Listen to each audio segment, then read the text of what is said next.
Hello, this is the Radio Geek, and today for you I have another little radio. This one comes from eBay, and it just comes in a plain white box with no markings on it whatsoever, just a barcode there in the corner. And I'll show you what it looks like. You have the radio here. I've already put batteries in it, but this one's kind of a different radio. It's a transparent case, and I saw this on eBay, and I thought I'd give it a try here. It's just known as the Xtraem. That's the name on the radio. It's an AM/FM headphone radio. There's no speaker in it at all.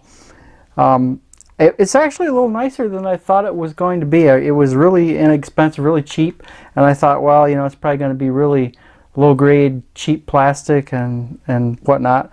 But actually, it's pretty nice. The plastic is relatively thick. Seems to be pretty well made.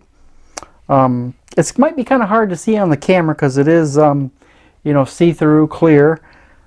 I guess these types of radios are popular for different federal prisons because they can't hide things in the radio, so they like radios that are transparent. Now, they didn't advertise this as having anything to do with that, but I just have seen others advertise that way before. You've got your tuning wheel on this side, the volume control on this side, and the volume control is, in my opinion, backward. You have to scroll it down for it to go up in volume, and go up to make it go lower in volume. It's marked on the side of the radio, but it takes a little getting used to remember to go the other way. Also on this side, it's got just the on-off switch on this side. On the other side, you have regular FM, FM stereo, and AM. And then the tuning wheels there. There's no LED on here as far as to let you know that the power's on or that you're detecting FM stereo. There's no indication of that. The back does have a belt clip, a plastic belt clip, which is removable. Just push in this and it'll pop right out. This is kind of nice. The battery door, it's captive, so you can't lose it, and it runs off of 2 AAA batteries for this guy. It does come also with, the instruction manual, and it's pretty self-explanatory. Nothing too surprising here. It is on the back. It does say that let's see. It says that it's the warranty is from Century Dealer, Century Direct, and it gives the address. So apparently that's the company that makes it, and maybe Xtraem is like some kind of another name brand or a model or something. It doesn't really indicate that on here. On here it says that it's Xtraem DL2-T being the model number. So I'm sure if you just search for AM/FM radio Xtraem, you'll find it on eBay. So it comes with that, and it also comes with, get them out, a pair of see-through headphones as well, earbuds. I've tried a couple different earbuds on there, so I haven't really used these that extensively. I already had a pair out, so I just used them, but it does come with them nonetheless. When I did open it up, and I'll probably have some photos here at the end of the video of what it looks like a little closer inside, although through the case you can pretty much see everything that's in the radio, so that's kind of neat. But it appears that the main radio chip, which is right here in the center here, and it's mounted kind of crossways on the circuit board, and it's got some capacitors that are folded over because they'd be too tall, and it goes over the top of it, so you can't really see what it says. So I had to take it apart to take a look at that, and it looks like it's a Chinese equivalent, or maybe another company that makes the IC, but it looks to be a Toshiba compatible, a Toshiba TA2111N. The markings on the IC are as a YD and then a 2111N. So that may be a a Chinese manufacturer, that chip or something, but it looks to be the equivalent to this Toshiba part. It's not your typical radio on a chip. It's not quite as sophisticated as some of the DSP ones we've looked at before. This one still uses some IF cans and local oscillator circuitry here on the board, so there's not as much embedded in that IC as some of the other ones that we've looked at. So maybe this is an older part that they're using up. So anyway, I try to figure out, well, how I can let you guys listen to it. So I've got another one here that I've already got hooked up to a little amplifier. So I'm going to grab that for our band scan.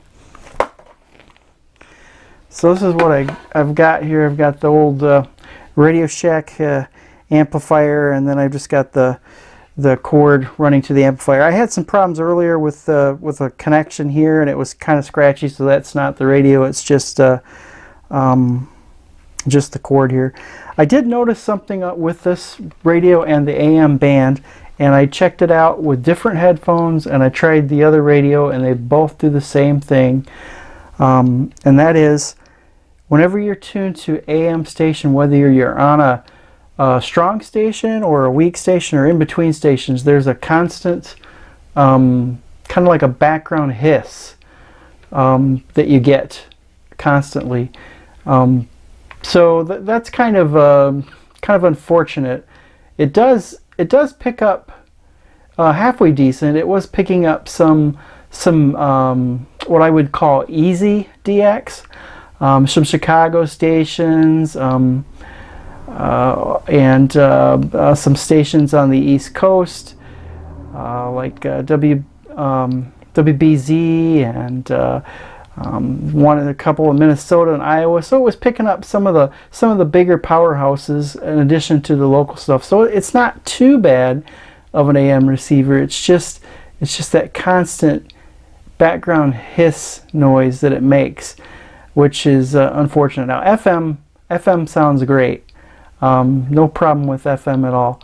I'm going to do a band scan on FM as well, although FM may not come in as good as it can come in because I've just got this little wire going to the amplifier, whereas normally you'd have the whole length of your headphones to be the antenna. So we'll just do a little quick band scan here.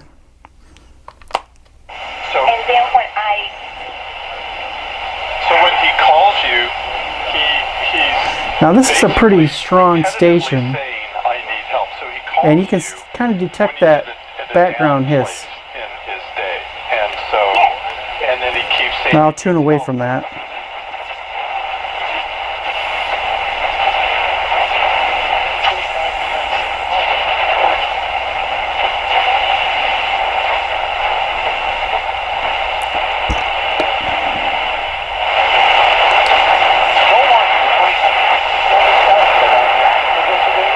So you get a weaker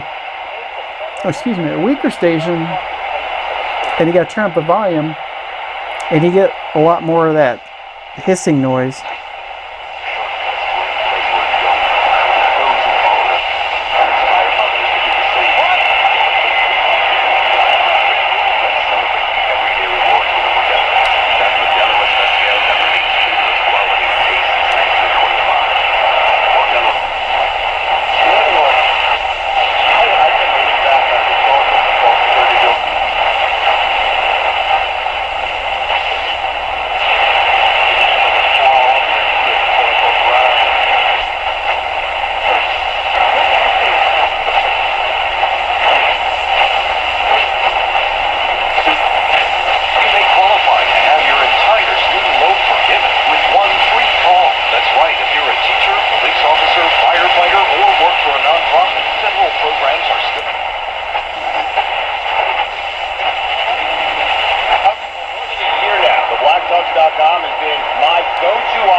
she does that'll make you stand out.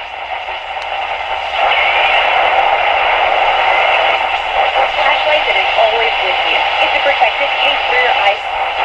Immediately, other light, because the blue light, pick out that big 2-out hit, tighten things up a little bit. Now, interesting enough, when you're tuning into a sporting event like a baseball game, it's not as noticeable because you have the background noise of the people in the stands, and it kind of masks that a little bit. But other than that, it's fairly noticeable throughout the band. Partners will be how quickly the Joel Embiid actually thinks that baseball needs more fighting because it looks what it does for hockey. But that's Well, anyway, I won't make you listen to any more of that. I will try the FM.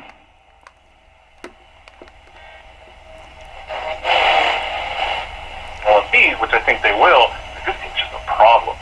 You know what I think is a real concern for them? And please, let me just preface saying, in no world do I think they're better without Embiid. That's ridiculous. Okay. Pizza today?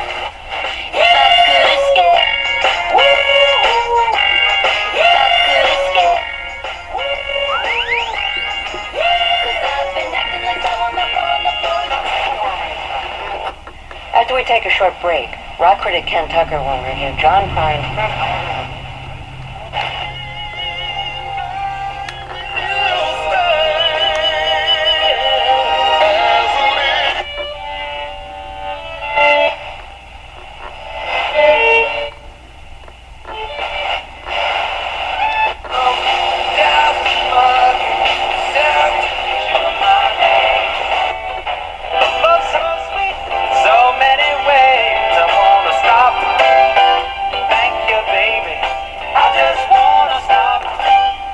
Thank you, baby.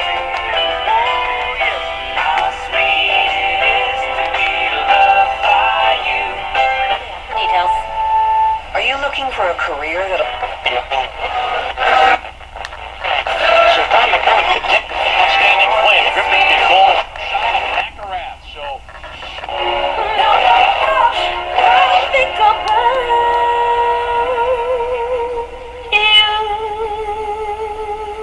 This is Pop Cush Nights. I'm Lisa Page. Oh no, Demi Lovato had to share some bad news with her South American fans Tuesday, talking about... So anyway, it doesn't do too bad on FM. It's not bad. AM's got that persistent hiss noise in there. I don't know if that's just you know, the circuitry or the way it's laid out or some other artifacts, but I've got a couple of them and they do the same thing, so I don't think it's just a one-off thing. But anyway, if you want to play around with one or get one, they're on eBay and they're pretty cheap. I found an eBay seller selling them for $2.49 a piece and $3.75 shipping. Well, the shipping stays at $3.75 unless you go over 3 radios, and then it doubles. So you can get 3 of them for $2.50 a piece and another $3.75 I think it was for shipping total. So it makes each radio a little under $4. So that's pretty cheap, and I figured they'd be kind of fun just to play with and see what they were like. Like I say, I was kind of surprised that the plastic build quality was a bit better than I thought it would be, but unfortunately that constant hiss just is a disappointment. Even at that low price, I guess it's no big deal. I mean, it was pretty cheap, but still kind of, nonetheless, if you're interested in just tinkering around with this stuff and you want to get a few of them, it's a pretty good deal. So anyway, here at the end of the video, I'm going to try to throw a few photos of what the insides looked like a little closer. I've got inside a couple of shots of the inside of the radio, and then I've got the radio IC, a little close-up of that, and then some a shot of some of the solder pads and what the soldering looks like. All through-hole components, no surface mount components in this radio at all. Amazing. And then another shot of some of the capacitors and another photo of the antenna. The antenna is not that big for the AM antenna. It's probably maybe an inch and a half total length of the bar. So, and I apologize if I was holding the radio here and it was glaring at the camera. I should have been looking at that a little more. But anyway, hope you guys enjoyed the tour of the AM/FM Walkman style pocket radio, the Xtraem. Until next time. This is The Radio Geek.